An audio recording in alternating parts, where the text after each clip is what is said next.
Assalamualaikum warahmatullahi wabarakatuh. Bismillahirrahmanirrahim. Alhamdulillahi rabbil alamin.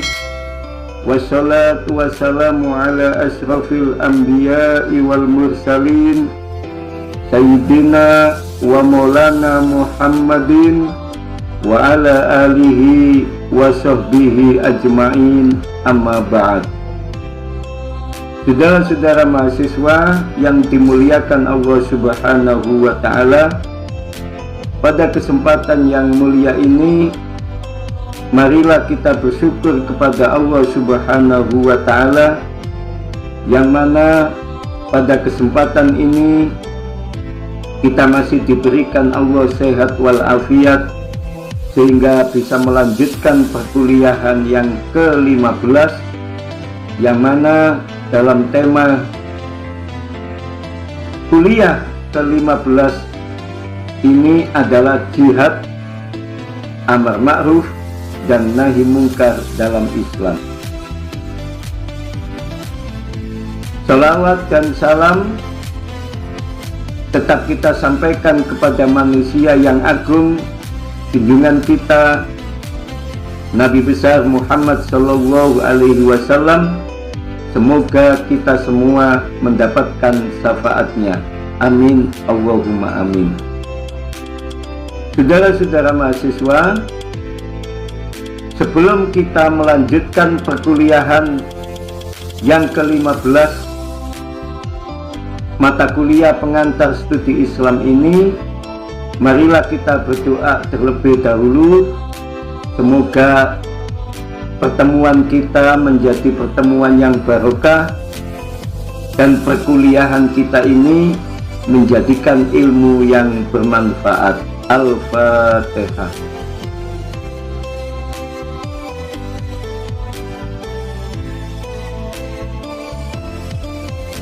Amin, amin, amin, Allahumma amin. Saudara-saudara mahasiswa dimanapun Anda berada yang dimuliakan Allah Subhanahu wa ta'ala, pada pertemuan yang ke-15 ini, yakni pada mata kuliah pengantar studi Islam, kita akan membahas tentang jihad, amar ma'ruf dan nahi mungkar dalam Islam. Pertama, kita membahas tentang jihad dan terorisme dalam Islam. Saudara-saudara mahasiswa, di dalam Al-Quran ditemukan ayat yang berbicara tentang jihad. Inti ayat-ayat itu berisi tentang anjuran untuk melawan orang kafir jika mereka menyerang umat Islam. Sebagaimana di dalam Al-Quran yang artinya, dan berperanglah di jalan Allah Subhanahu wa ta'ala terhadap orang-orang yang memerangi kamu.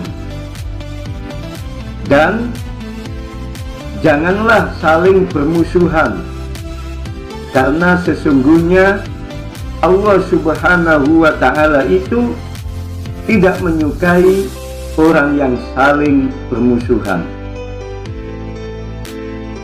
Dan perangilah mereka, orang kafir itu, supaya tidak ada fitnah dan agama Islam menjadi tegak. Tetapi jika mereka orang kafir berhenti menyerang, maka sudah tidak ada lagi permusuhan di antara kalian. Saudara-saudara mahasiswa, demikian di antara isi ayat Al-Quran yang berbicara tentang jihad.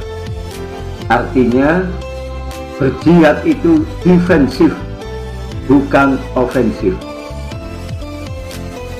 Dalam sebuah riwayat dikisahkan bahwa ketika Nabi Muhammad Shallallahu Alaihi Wasallam baru pulang dari peperangan, beliau menyampaikan kepada umat Islam. Beliau mengatakan, kalian baru saja pulang dari jihad kecil untuk berpindah ke bentuk jihad yang lebih besar. Kemudian sahabat bertanya, apa itu ya Rasul, bentuk jihad yang lebih besar? Beliau Rasulullah menjawab, yakni jihad seorang hamba melawan hawa nafsunya. Saudara-saudara mahasiswa dimanapun Anda berada, hadis ini mengisyaratkan bahwa berperang di jalan Allah Subhanahu wa Ta'ala adalah bagian daripada jihad. Tetapi sekembali dari peperangan, ada jihad lagi yang lebih besar, yaitu jihad melawan hawa nafsu. Kesimpulannya adalah bahwa berperang melawan musuh itu jihad besar ketika kita diserang oleh musuh.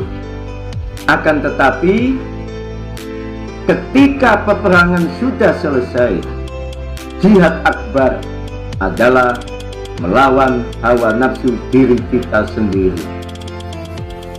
Saudara-saudara mahasiswa dimanapun Anda berada,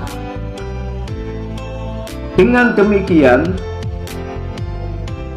Islam menentang aksi kekerasan,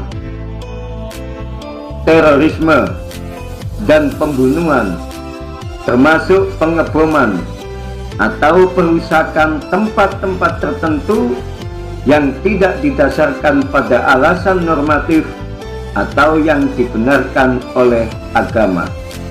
Bahkan Islam mengajarkan tasamuh yang memiliki arti toleransi, tenggang rasa, atau saling menghargai. Saudara-saudara mahasiswa, sebagaimana kita ketahui, tasamuh adalah suatu sikap yang senantiasa saling menghargai antar sesama manusia. Sikap menghargai antar sesama manusia ini diwujudkan dengan tidak membedakan warna kulit, suku, ras, agama, jabatan, dan status sosial.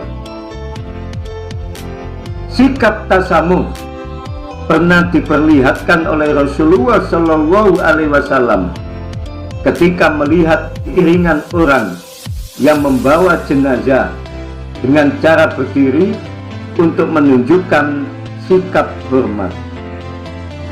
Salah seorang yang melihat sikap Rasulullah Shallallahu Alaihi Wasallam itu kemudian berkomentar, "Ya Rasulullah, itu jenazahnya orang Yahudi." Rasulullah menjawab, "Bukankah ia juga manusia?" Saudara-saudara, para mahasiswa dimanapun Anda berada, ajaran tasamuh juga didapatkan dalam firman Allah pada Quran surat Al-Hujurat ayat 13 yang artinya, yang berbunyi, A'udzubillahi minasyaitonirrajim, Ya ayyuhan nas, inna khalaqnakum min zakari wa unsa wa ja'alnakum syu'uban wa qabaila lita'arafu inna akramakum indallahi atqakum. Yang artinya, wahai manusia, sesungguhnya kami telah menciptakan kalian dari seorang laki-laki dan perempuan, dan kami telah menjadikan kalian berbangsa-bangsa dan bersuku-suku supaya kalian saling kenal mengenal. Sesungguhnya orang yang paling mulia di sisi Allah Subhanahu wa Ta'ala adalah orang yang paling bertakwa. Dalam kaitan dengan tasamuh atau toleransi ini, ada toleransi antar sesama muslim dan ada toleransi antara muslim dan muslim. Saudara-saudara, toleransi sesama muslim adalah kewajiban yang harus dilakukan sebagai wujud persaudaraan yang diikat oleh tali akidah yang sama. Dalam sebuah hadis yang diriwayatkan oleh Imam Bukhari dan Muslim, disebutkan bahwa junjungan kita Nabi besar Muhammad Shallallahu Alaihi Wasallam telah bersabda, "La yu'minu ahadukum hatta yuhibba li akhihi ma yuhibbu li nafsihi." Tidak sempurna iman seseorang di antara kamu sehingga mencintai saudaranya sebagaimana mencintai dirinya sendiri.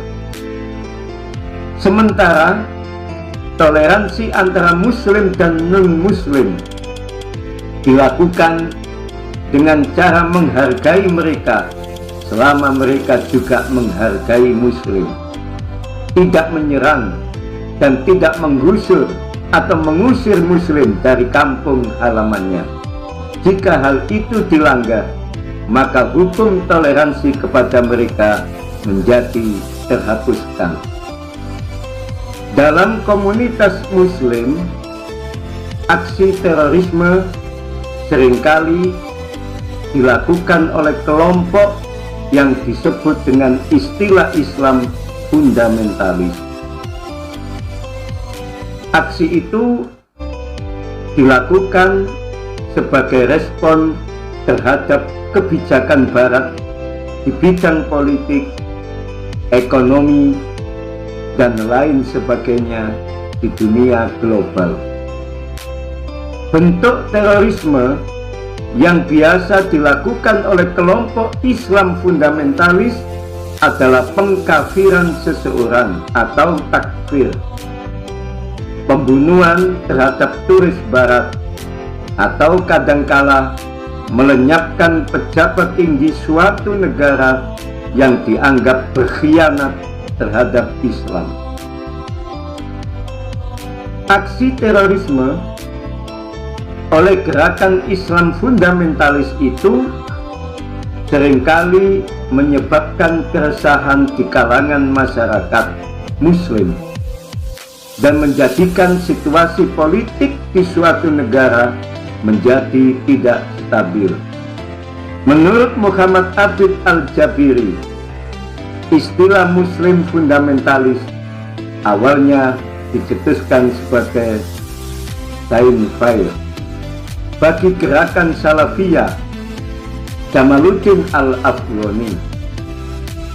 Anwar Abdul Malik dalam bukunya Mukhtar min Al-Adab Al-Arabi Al-Mu'asir juga memilih istilah ini sebagai representasi dari istilah Salafiyah Al-Afghani dengan tujuan memudahkan pemahaman dunia tentang fundamentalisme.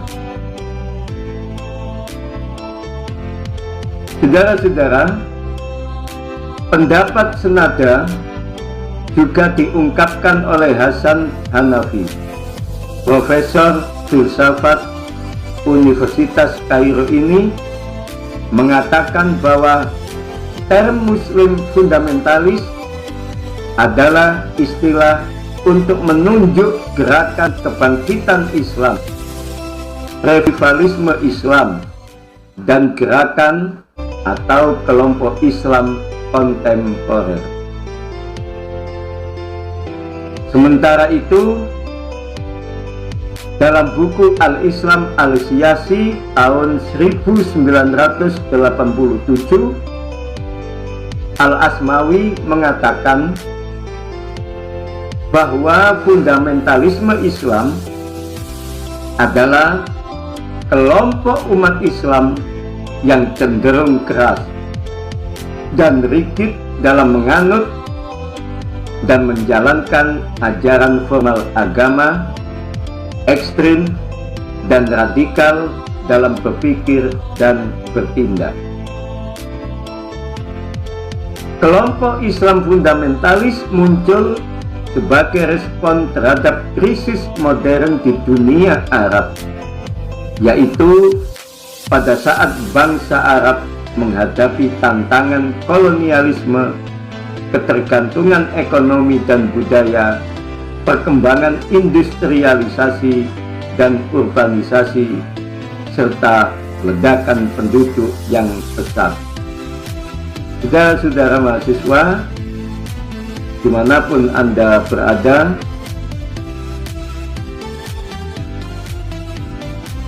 selanjutnya kita membahas tentang amar ma'ruf dan nahi mungkar.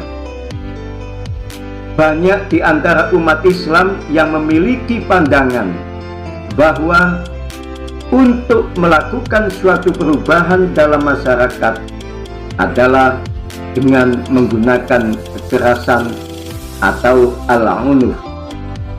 Alasan yang dijadikan untuk melegitimasi pandangan tersebut adalah konsep jihad. Pemikiran semacam ini muncul di mana-mana, sehingga banyak ditemukan tindakan kekerasan yang dilakukan oleh umat Islam dengan mengatasnamakan agama. Pemikiran semacam ini menurut Daudat Said dalam kitabnya Mafhum al-Taghyir diibaratkan dengan orang melihat matahari yang kemudian menyimpulkan bahwa matahari mengelilingi dirinya atau bumi. Akan tetapi ia tidak tahu bahwa yang terjadi sebenarnya adalah sebaliknya, yaitu bumi yang mengelilingi matahari. Dengan demikian juga dengan mereka yang melakukan kekerasan dengan mengatasnamakan agama. Ia memiliki pandangan bahwa kekerasan akan menyelesaikan masalah, sebab ia tidak tahu bahwa yang terjadi adalah sebaliknya, bahwa kekerasan yang dia lakukan akan memunculkan kekerasan berikutnya. Saudara-saudara mahasiswa, dimanapun Anda berada, banyak faktor yang mempengaruhi seseorang untuk berbuat kekerasan. Di antaranya adalah keinginan untuk mempersatukan umat Islam dalam satu bentuk pemikiran, sehingga ia terjebak dalam suatu sikap yang cenderung menyalahkan orang lain yang tidak sepemahaman.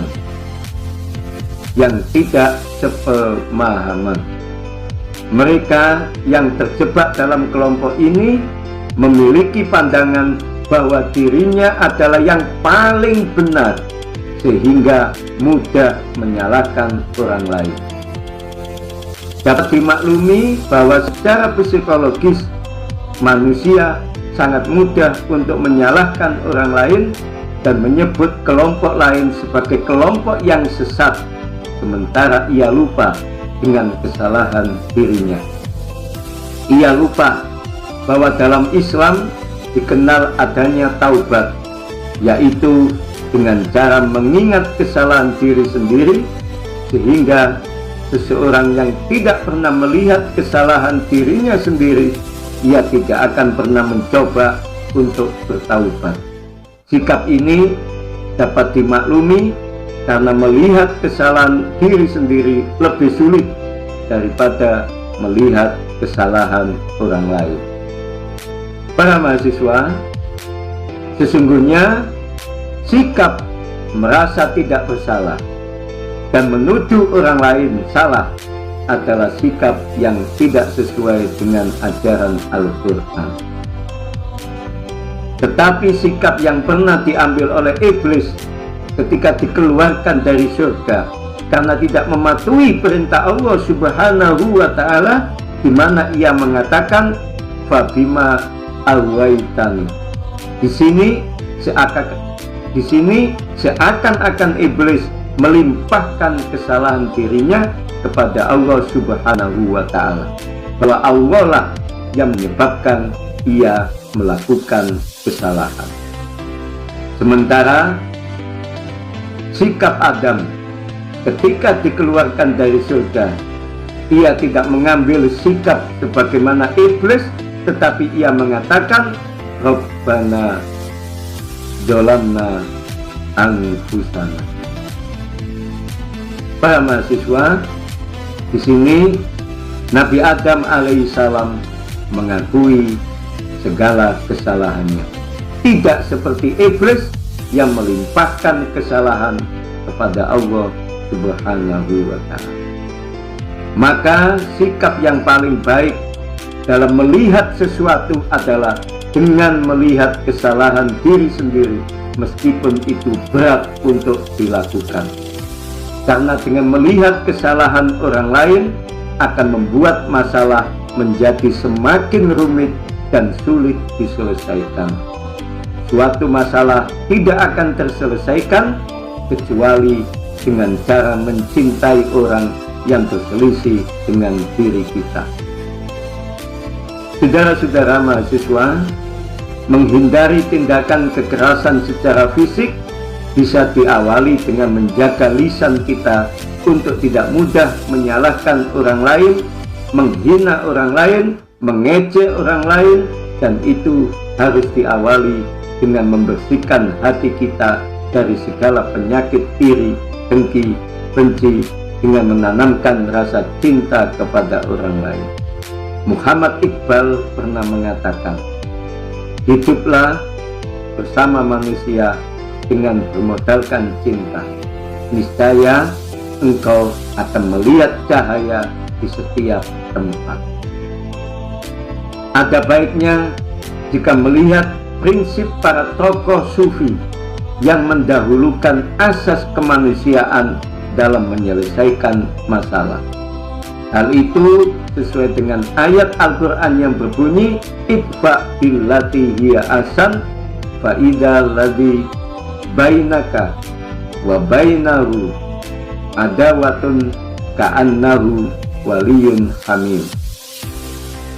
Imam Al-Ghazali sendiri mengedepankan asas kemanusiaan, persaudaraan dalam menyelesaikan masalah. Kembali saudara-saudara kepada masalah upaya mempersatukan umat Islam dalam satu kelompok pemikiran. Bagaimana hal itu bisa direalisasikan? Ada kelompok yang berpendapat bahwa dengan upaya untuk mempersatukan umat Islam adalah dengan cara menuduh kelompok lain sesat, memusuhinya dan memeranginya, baik dengan cara lisan maupun dengan gerakan fisik. Upaya semacam ini sesungguhnya tidak akan menyelesaikan masalah, tidak akan dapat mempersatukan umat Islam, bahkan justru akan semakin membuat masalah menjadi rumit dan umat Islam semakin pecah. Saudara-saudara, kelompok fundamentalis, radikal, dan sekuler sama-sama tidak mengikuti cara ini, karena mereka sama-sama mengedepankan sikap kebencian terhadap kelompok lain dalam menyelesaikan perbedaan pendapat yang terjadi di kalangan umat Islam. Mereka membenci orang sakit, tetapi tidak mencari faktor penyebab munculnya penyakit untuk kemudian dicarikan obatnya. Oleh karena itu, setiap dari kita sudah mabuk dan tidak punya sikap cinta kasih. Oleh karena itu, saudara-saudara mahasiswa, setiap orang memiliki kebebasan untuk mengutarakan pendapatnya tanpa harus menunggu izin dari orang lain, karena orang lain tidak berhak untuk melarangnya. Sesungguhnya upaya untuk memaksakan pendapat pribadi kepada orang lain adalah cara penjaga dan cara inilah yang menjadi faktor terjadinya pertikaian yang ada di muka bumi ini. Saudara-saudara mahasiswa dimanapun Anda berada, demikian juga dengan beragama.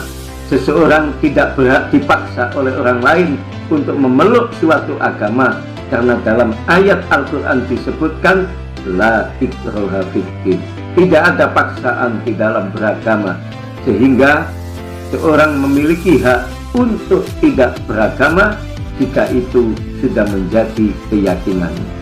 Dan ini, saudara-saudara mahasiswa, dapat dimaklumi karena Allah Subhanahu wa Ta'ala sendiri tidak suka dengan orang munafik, seakan-akan dia beragama sementara dia sendiri tidak beragama. Oleh karena itu, Islam tidak melegitimasi bentuk kekerasan yang dijadikan sebagai upaya melakukan perubahan. Para mahasiswa dimanapun Anda berada, demikianlah perkuliahan kita pada pertemuan yang ke-15 ini, yakni pada mata kuliah pengantar studi Islam dengan tema jihad, amar ma'ruf, nahi mungkar. Maka perkuliahan ini bisa kita simpulkan sebagai berikut. Yang pertama, berperang melawan musuh itu jihad besar ketika kita diserang oleh musuh. Tetapi ketika peperangan sudah selesai, jihad akbar adalah melawan hawa nafsu diri kita sendiri. Yang kedua, proses amar ma'ruf dan nahi mungkar harus dilakukan dengan cara mendahulukan asas kemanusiaan dalam menyelesaikan masalah. Hal itu sesuai dengan ayat Al-Quran yang berbunyi idfa billati hiya ahsan. Imam Ghazali sendiri juga mengedepankan asas kemanusiaan, persaudaraan dalam menyelesaikan masalah. Saudara-saudara mahasiswa dimanapun Anda berada yang dimuliakan Allah Subhanahu wa Ta'ala, demikianlah perkuliahan kita pada pertemuan yang ke-15 ini. Semoga membawa manfaat dan menjadikan ilmu yang barokah di dini wa dunya wal akhirah. Dan jumpa lagi di lain kesempatan. Hadanallahu wa iyyakum ajmain, wa wallahul muwaffiq ila aqwamit thoriq. Assalamualaikum warahmatullahi wabarakatuh.